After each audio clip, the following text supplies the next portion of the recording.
abusiafo ene adofonom muni aba ekwesikapa ena motimini na ye ganu wahala dwumedie na ebre asose yede ebesomo ewo too much so na se de munim no ade atwi bia yete ensemfofo na se tinti yensuso de ye ndai echesoa ene de ye da esore ye yante asem dem ye yemi aba ndodo na ni no se baby Aisha ana woko diasa no ene de waka nchinegu abra aduane esiso michema na chese wada ne benkum so na se de enim no owatwe de baako emfro ye den ya wo bia ebe continue bre na edru na ekwan a eba ya ama ye nua bayi wada ne benkum so no emu enchemu na ye de ebe som no mma ye mbura ensem no emu baby Aisha yi wo yo bia se dem di kankan ye no wa contribute here to promote Atinka TV across the whole world eba no say wo mu di wo mu dwumadi diasa eba ye dwumadi akasefo ede wo mu ho ehyem dwumadi a wo mu kokogina TV so eheki wo mu ekire say although say wo mu so but they are not limited to certain things bibia wo mu ye slim wo mu ye normal etimi ye no wo mu so no wo mu etimi bie wo mu so ana eno enkyere say wo mu edi edem we dwumadi a Atinka TV wo mu ede eba omayi mu achese eboa wo mu pa na dwumadi yi nsuso no na ekoma wo mu kwase dem di kankan akasefo na wo a wo ba we ne nsuso ne ya ma wo bibi wa wo be di second wo so wo de wo betimi aye na ye aba baby Aisha yi na chese wo kan contestants ni ebi enwa wa contesting for diasa pen na ene dey ena aba beto edwa ese abaya no ada ne benkum so na emre bia etwemo abaya no na Ghana fo binum ehu ne se wo breast cancer na ebinum so se wo HIV AIDS nini na wa wonim se Ghana de ensem no eba wo se de obia ekire na adwen ede efa ho obi behu ni ebi behu ni bi obi kupo de obehu ni z wo de befra ase na abasoro se de tie bia obia ekire na adwen efa ho nini na ekwan a abaya ne ba abonten emre bi edi ni nufu ebebeto abonten enti ema Ghana fo ni susu se abaya yi dwuma wo di anase de wo ye edi ape Ghana fo attention anase wo pese Ghana fo omadwen embra na so no mu so no because wo hwe social media wo ko Instagram wo ko Twitter wo ko wo mo Snapchat ya eno adwuma na omudiem obehu na wa share bikini obehu na wa bobra na wa pe atade bi na wa jeja no ho na oda to obi kwan potimi dwa no ho saa na naked picture na oda baba beto honum na wo de hye se wo bia enhwe bi wo bia enye den enyi ebi free emfa enhwe enti no na wo mu ne sem saa kwan na eso na nua ba baby Aisha yi wono so wonam so opese Ghana for adwen ema no so all because say be o contest for the asana ankoye amfa ama no said there now anka wo hwehwe nti kwan ebema wono so no nani atimi aba na se wono so betimi aba landlight ni mu o ama Ghana for so hu ni se wono so ewo ho no enu nti na wo ye esam nanso ene de ababeto edwa ene se na ye nua ba no enye HIV na wo na emom breast cancer na wanya nufo mu kokora mai sa ne be ka no ewo twi kasam nufo mu kokora poto kasam na ka no breast cancer eno na wanya na chese wanya yare ewo nufo mu na ewo so okokoye surgery ewo emu okokoye operation na eno operation mu na wokoye a wokokoye no eno na fofie anto ata ama nua baby Aisha wato na nanom ewo ensiedo ama awrohosem ababeka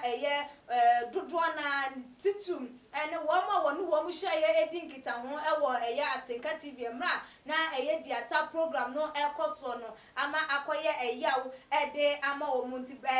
surgery na operation awokoye se wo kwakoye ewo ni nufu mu se de be ya wo no susu no obetimi abati asefo asasi so ababetena sino so adidi amen se de nke ye pe no amba mu sa amfa ma na wantimi an survive ya wotimi ehwere ne kra enkwa na se de enim no so no fom ko kram de enye obia na wokọ se wokoye operation okoye surgery wotimi ekọ eba efie eye 50-50 is either say wo beba back and I say womba back enti enom na amaye nua no wokoye no wono de one eye owo ene enkwa edi apre no owo ekura de a enkwa entimi ngie no owo enkwa ejemu edema owo a ene de yenua ba baby Aisha wonka atiasefo hu ebiema wato anananom ewo ensiedo na ense we beto edwa no na Ghana for say oh na ye den na baby Aisha woja ye entem esei yakopon emfa ne kra ensie ye ebinom so say okay afi na wo mate asiem dentia emre bi atwam abaya no babontia na nufu eda eye montia na nkofo edese no eka chane se o yes ade we e de apefem ana wo yes ade wo dis aduma we e de ape edoma magana fo ahunu se wono so wo honom na wo mo so ani abom ho no se na nye sa na etie en afe na wo mani aba wo mo ehun so a enunti wo mo ema eye abusuafo ene eye enamfofo hyeden ene Jacob na moma yenkenkan eye adwuntwe no bi a eba ye efa yenua ba no ewo no ehun yenya eye Beatrice eda ode eba ye o say oh she was my friend oh I knew her from infancy she has done so well for me may God take her so that until we meet we shall also celebrate on so ede no hu ne say eye abaya no wanim no a chese free ne mofra brem no ne na agura na say ne dey owuo ede na pakan aba be fa no hu ne say Nyankopon emfa ne kra ensie ye ekopem say wo mu ebehia eye ebiemu yenua eye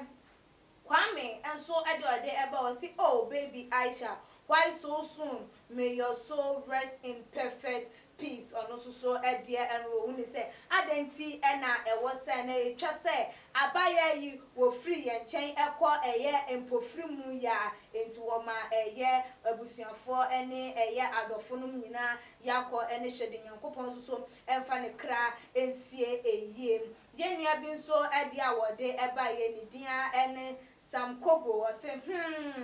oh I never knew. I thought that she was doing all those that he did for fame. But now that I've got to know that it was because of her sickness that made her this. So I'm really, really sad for judging her wrongly. One also saw Eddie and was say,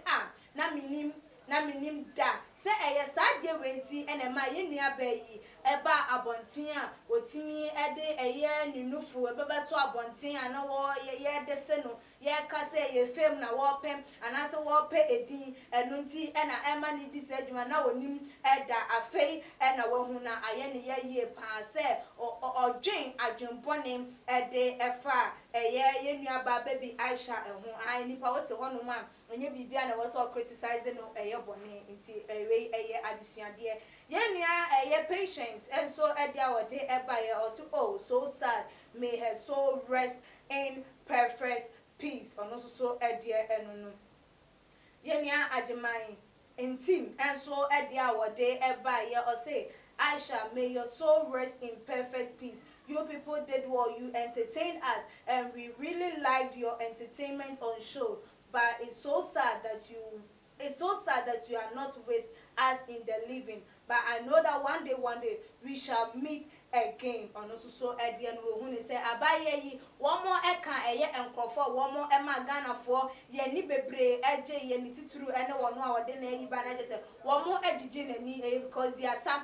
drume bi na je so obi aso de a opese won konkon hwe obi a woso because we hu obi so woso a ye hu nipa ne say wadi dem just na brabo asia eno no na de so betima ye bibia na so mutimi ba abonten ebebe gina eye screen anim ebebesa esheki wo mo ho edane wo mo ho eye nyoma na ye na chese akoya ahosepe ede amom na chese wo mani age so wo mo etimi edi se adwuma no na ene de se woni wo bi ma wagidi se eye den ya Nyankopon eye adoma wo mo ebesan ahia ebim satas for sasi so na woni a woni se emrepam no eye wo mo ebesan aka wo mo ho abomu ebim abusuafo we ene eye ensem a ena so tuma ji echede baba besomo yenua ba ye dia sa baby Aisha watoa nananom ewo ense do waka enchinagu abra aduane esiso akwakwa ye awrego se bi begina akonya nsum ama busuafo adofonom ene ye womo eben no nyina yakọ ene shede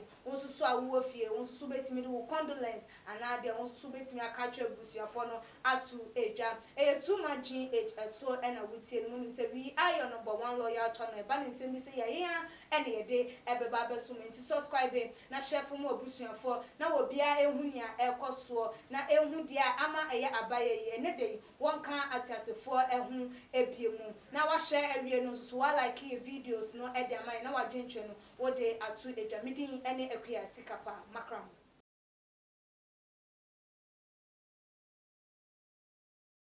fitani asese ni din ene your friend say mechanic